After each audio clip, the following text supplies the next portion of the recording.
Sewing घर पर बैठा बैठा वीडियो गेम खेल रहा था और कोई फोन पे उसे बता रहा था कि मिस्टर जान लियू को आज ही हॉस्पिटल से डिस्चार्ज मिल गया है। और हाँ, जियान सुलिन पर्सनली उसे पिकअप करने आया था।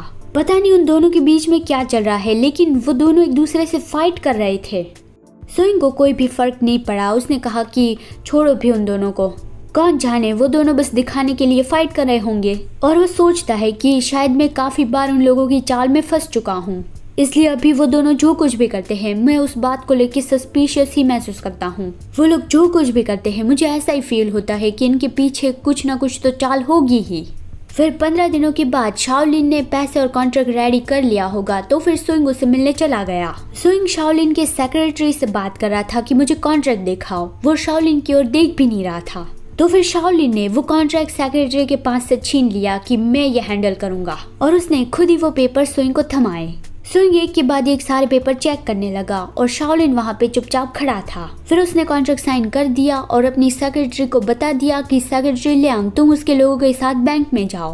बैंक 2 घंटे में ही बंद हो जाएगा, तो फिर उतने वक्त में सारा काम हो जाना चाहिए। दोनों सेक्रेटरी बैंक में चले गए। अब यहाँ पे सुइंग और सुलिन थे। सुइंग ने पेन टेबल पे फेंकते हुए कहा कि तुम्हारा ऑफिस कल क्लियर हो जाएगा, तुम अभी जा सकते हो। लेकिन शाओलिन ऐसे ही वहाँ पे खड़ा था, तो सुइंग ने उसकी ओर देखा और पूछा कि अभी क्यों नहीं जा रहे हो, क्या धुलाई करवाना चाहते हो।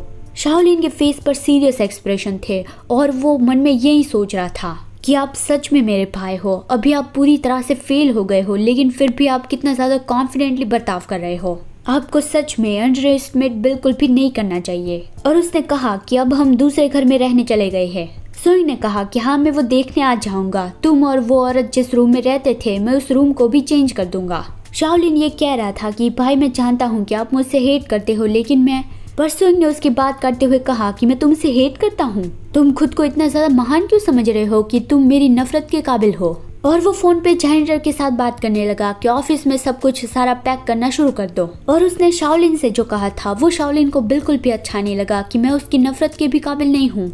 वो अपने दांतों को क्लेंच करता है और बोलता है कि भाई मुझे आपकी पैकिंग करने में मदद करने दो। सुइंग को तो अब भी यकीन नहीं हो रहा था कि तुम इतना ज्यादा पैथेटिक बर्ताव क्यों कर रहे हो। आखिर इन सब से तुम्हें क्या हासिल होगा। शाओलिन सोचता है कि शायद उसे खुश करना और उसका हर एक काम करना मेरी आदत बन चुकी है।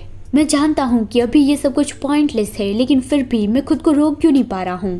मैं उसके लिए कुछ भी करने के लिए क्यों तैयार हो जाता हूँ।